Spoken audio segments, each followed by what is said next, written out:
Yeah, we get to think a little bit about understanding and responding to deconstruction and exvangelicals today. This is a huge topic, so really we're just kind of skimming the surface of some of these deep, real, painful, lived experiences and issues that quite a number are going through. So what I'd love to do in terms of our time is think a little bit about what is happening, like what does this look like, and then think about how do we respond to it.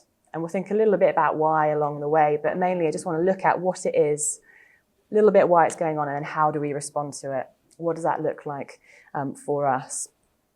So what we're going to do is start by thinking about what is happening. Now, there are a number of leading personalities, celebrities, Christians who have had, big platforms who in recent years have said that they've deconstructed their faith and they would no longer call themselves Christians. They'd no longer identify as evangelical anymore.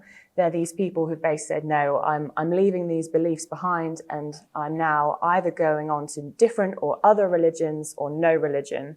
So there are probably a number of stories that we could add to these. So they're just two. We've got Audrey Assad, we've got John Steingard, and there's probably lots of others that we could think about. I've put together a few stories of people that I know and friends of friends who I know, and I've just to preserve confidentiality, I've just provided a bit of a composite of some of their stories. So you not that you know who they are anyway. But here are three people that I know of. We have Paula here, young Christian. She married quite young and her husband died in tragic circumstances. And after that awful loss, suddenly she's thinking, well, where is a good God in this suffering and in this pain? How can he possibly exist? We have Jeffrey. He's been part of a church that has quite overbearing leadership.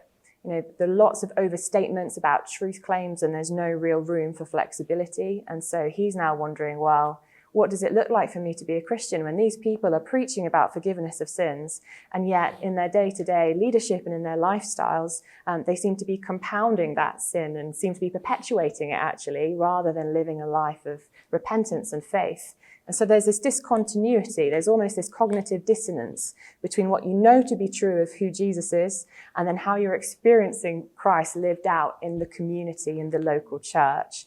And so people are just like, well, this obviously isn't authentic, is it? And so they leave. Or we have people like Carl, who grew up in a very fundamentalist religious family, similar to Audrey when she was talking about fear-based commitments. He was told this is what you had to believe or you're going to hell. And he tried kind of engaging with different forms of apologetics and different arguments and different rational reasons for belief, but it didn't really quite cut through to the heart of the real issues that he was experiencing, which again was this fundamentalism, and yet he was growing in wonderful kind of gifts in the university, intellectual gifts, and thinking, well, how do I use my mind? How do I apply my mind to these kind of religious beliefs that I've grown up with? And the two just don't really sit together. So he dumped it all. He left the church and he said, well, they never showed me diversity, plurality, or how to relate my beliefs to the best of scholarship. And so the best thing that he could do was just leave it. But leaving it, looking back, he says that he feels like he's left all the best things. He's lost the language of his first loves, but he doesn't know his way back. And so he left out of integrity, like he couldn't carry on. And so there'll be other stories as well, perhaps of people that you know. I learned the other day a little bit about heart attacks, that when a heart attack happens, your arteries are already 80 to 90% occluded. So you don't actually feel it until you feel it.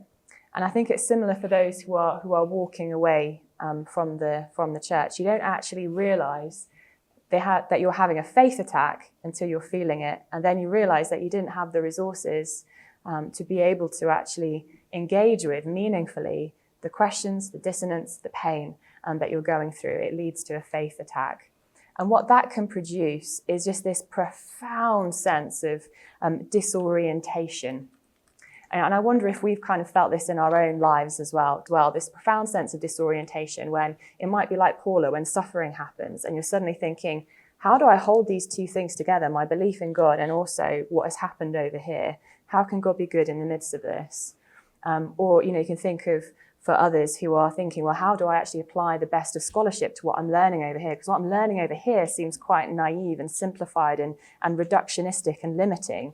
What does it look like to engage my mind that apparently God has made for me in order to love him and to love my neighbour? Profound disorientation.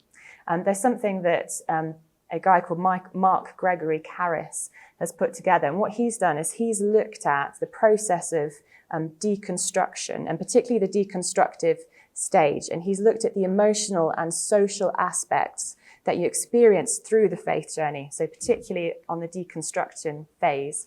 And he's identified 5 different symptoms of what he calls religious disorientation growth syndrome. And these 5 symptoms are that if someone is going through deconstruction, you firstly start doubting or denying the beliefs that you once held true. Secondly, there's an anxiety. I'll share the PowerPoint with you, with Malcolm, so don't worry. Secondly, there's an anxiety about one's relationship with God. You suddenly start thinking, what does this mean for me and God if this is real and I'm being told that I'm going to hell? Thirdly, that increases these painful emotions. You have this huge, internal conflict and tension of either walking away from everything that you've been taught to believe in as a young person, or that you've come to later in life, and those friendships, relationships, community, stability. And then it goes to fourthly, there's a sense of fear or realized isolation as a result of that, criticism from family members or faith community. And then finally, there's this existential angst that arises about one's identity and future. What does this mean for me? What is the cost of this? This can produce profound disorientation in people. And what we're going to have a look at now, before we turn to thinking, how do we respond, is just have a quick look at some of the intellectual roots of deconstruction. Why are people like Steingard, Audrey Assad, my friends, the people that you've shared with one another, why are they experiencing deconstruction? Well, there might be a link between religious deconstruction and philosophical deconstruction. There might be. So here's Jacques Derrida, French postmodern deconstructionist. And he kind of came up with the word deconstruction, and he says that it's very difficult to summarize what it means. And even he himself refused to summarize it. He said that his whole life's work is just a summary of deconstruction. And one of his students left one of his lectures and said, you know what, that lecture must have been utterly brilliant because I didn't understand a word of it.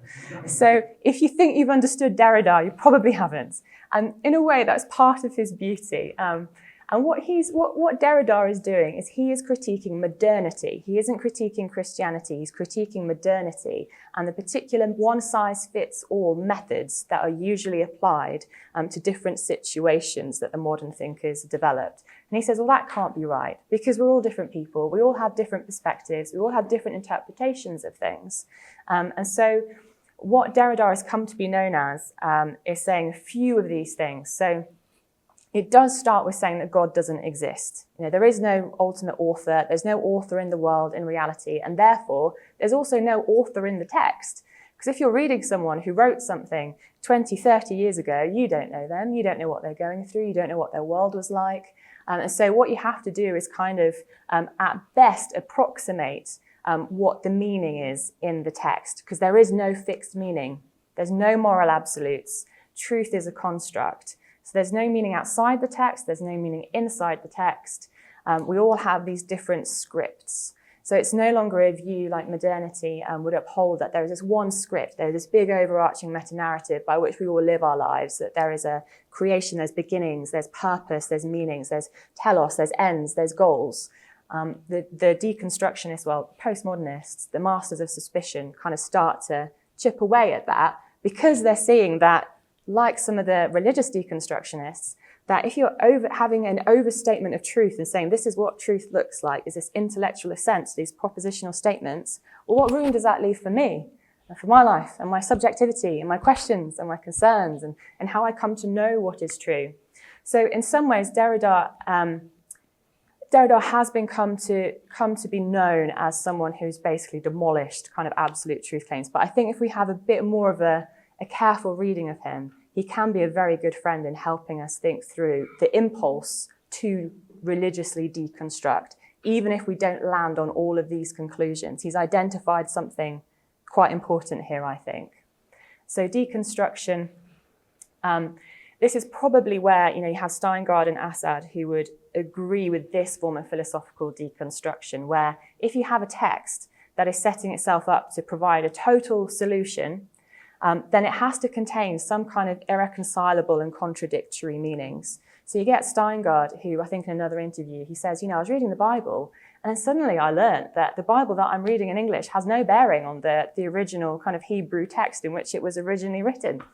What am I to do with that? Does that mean that what I'm reading now isn't real, it isn't true, it doesn't accord to reality? And because, you read the different Gospels, four different perspectives on Christ's life. They talk about different colors of robes, different things going on. And again, so this is contradictory and irreconcilable. It's not, but you can see some of the impulse here. So for us, when we're thinking about evangelical deconstruction, what we often have in mind are two things. That's deconstruction of key historic orthodox beliefs, there's no meaning in the biblical text, or an adaptation and alteration of orthodox doctrine. So there is meaning, but it's been distorted in some way. However, there might be a little bit more going on than initially meets the eye. So this is Hübner, who wrote this book, Deconstructing Evangelicalism. And he writes that deconstruction simply refers to the process of questioning one's own beliefs that were once considered unquestionable due to new experiences, reading widely, engaging in conversations with the other, and interacting in a world that is now more connected and exposed to religious diversity than ever before. So deconstruction is a process of questioning, and it can either lead to a positive conclusion or it could lead to completely walking away from the faith. So really, deconstruction is a critical dismantling of a person's understanding of what it means to be an evangelical Christian. So religious deconstruction involves dismantling, and that can lead to deconversion, but not always. And deconstruction in and of itself is a process. So different things are being dismantled here. So you have dismantling experiences, and we also have dismantling scripture, which we'll look at briefly in a moment. So it could be dismantling experiences like this. So this is David Kinnaman, who is the president of the Barna Group Association. And he was conducted extensive research into former churchgoers, which revealed the 6 most common criticisms regarding the church culture that they were a part of that led to them leaving the church. And so he identifies these 6. He says that the church can be overprotective. There's little space for creativity and cultural engagement. It can be shallow, offering easy platitudes, proof texting, formulaic slogans. It can be anti-science. It fails to constructively point out the relationship between faith and science. It can be repressive when you speak about sexuality primarily in terms of do's and don'ts. It can be exclusive, it fails to be open-minded, tolerant, accepting, and it's doubtless. So there's no space for the things that we've mentioned already to be able to express questions in community and find places where you'll be met with non-judgmental attitudes as you share those questions. However, it isn't always experiences that can get in the way for nominal Christians. It can also be ideas and doctrine. So this is based on Scott McKnight's work on deconversion. And again, he found that there were 4 areas of doctrine that commonly came up for those who walked away. So not only do we have church culture, but doctrine. So he identified scripture's reliability. He identified science in the Bible. Again, you see that, we saw that with Kinnaman. God of the Old Testament, and hell. So these are the common questions that people have as they leave the church. Well, how can I trust the scriptures? How does science relate to my faith? Isn't the God of the Old Testament just cruel and wicked?